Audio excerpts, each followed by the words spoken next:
অত্যন্ত গুণী জনপ্রিয় একজন শিল্পী। আমি শাহনাজ ভাইয়ের হাতে মাইক্রোফোন তুলে দিচ্ছি। শুভ নববর্ষ সকলকে। আপনারা জানেন যে বাংলা আমাদের মাতৃভাষা, বাংলা আমাদের সংস্কৃতি, বাংলা সাহিত্য, এটাকে আমাদের ধরে রাখতে হবে যাতে আমাদের পরবর্তী জেনারেশনগুলো বাংলা ভুলে না যায়। বাংলা আমাদের সাথে থাকতে হবে। আপনারা বাংলায় সন্তানদের সাথে বাংলা ভাষায় কথা বলেন যাতে সবাই বাংলাটাকে ধরে রাখতে পারে, কারণ এখানে তারা পড়াশোনা করছে, এদের সাথে ইংরেজিতে ভাষায় কথা বলার কিছু নাই, কারণ তারা ইংরেজি এমনি শিখবে। তারা অফিসে, আদালতে, তারা ইস্কুল, কলেজে, সমস্ত জায়গায় তাদের ইংলিশ। সুতরাং বাংলাকে আমাদের ধরে রাখতে হবে, বাংলা সংস্কৃতিকে আমাদের ধরে রাখতে হবে।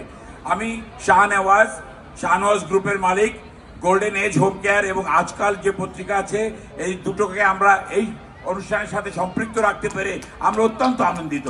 সুতরাং আপনারা গোল্ডেন এজ হোম কেয়ারে যে কোনো সহযোগিতা যদি আমি আসতে পারি আমরা খুশি হব। যে কোনো প্রয়োজনে আপনি আমাদের সাথে যোগাযোগ করবেন। এটাই। আপনারা সবাই ভালো থাকুন, সুস্থ থাকুন, এই কামনা করছি। গানের মাঝখানে কথা বললে সবাই অসন্তুষ্ট হয়, সেই কারণে কোনো কথাই বলবো না। সবার সুস্থতা কামনা করছি শুধু। ধন্যবাদ আপনাদের সকলকে। আসসালামু আলাইকুম সবাইকে এবং সবাইকে শুভ নববর্ষ। থ্যাংক ইউ শাহনাজ ভাই এবং ভাবি।